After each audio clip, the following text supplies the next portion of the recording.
If Erik Karlsson was surprisingly unrusty against the Canucks on Tuesday, he was in mid-season form by tonight against the Devils. The Senators' captain was all over the ice, putting up a mind-blowing 3 assists. Unfortunately, it wasn't enough, and defensive lapses allowed the now 610 New Jersey Devils to capture the victory in overtime. The first period saw a fun moment for anyone except for a Sens fan.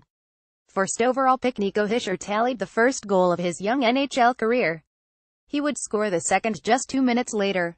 Thankfully for the Sens, Kyle Turris would have won in between those, 6 seconds into a power play, giving the Sens their first home power play tally of the season.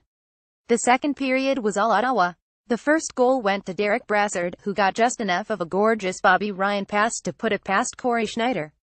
Then on the power play, Erik Karlsson would spot Alexander Burrows open in front.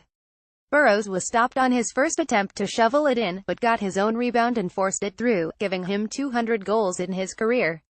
Then Tom Pyatt scored his first of the year through Schneider. Pyatt's funny, because to my eyes, he has almost no offensive instincts.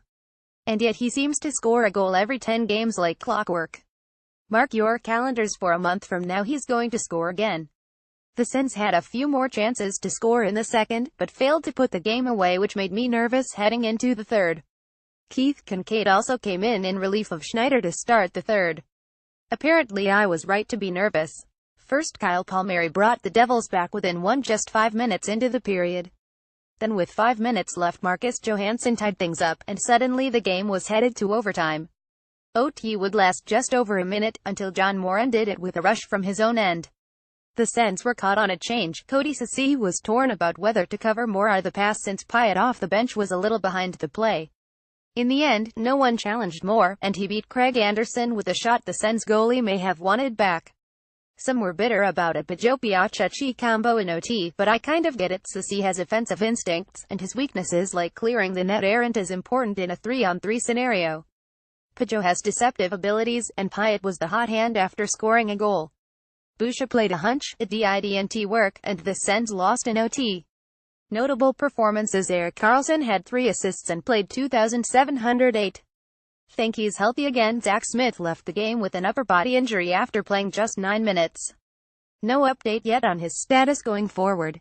Logan Brown only found his way into 521, 40% of it on the power play. Would have liked to see more of him, especially once Smith got hurt. Kinkaid was perfect, but the Sens can't be happy getting just 9 shots in goal in a period OT against a reliever.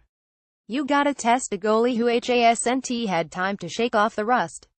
Anderson looked a little behind the play a few times, especially on the last 2 goals. Everyone has off nights though, so it's hard to hold too much against him. Dalton Prout took a couple dumb penalties, and after the second one, he left the box and immediately charged at Jean-Gabriel Pageau and knocked him to the ground. I may have a new candidate for biggest Neanderthal in the NHL. Game flow heat map highlights.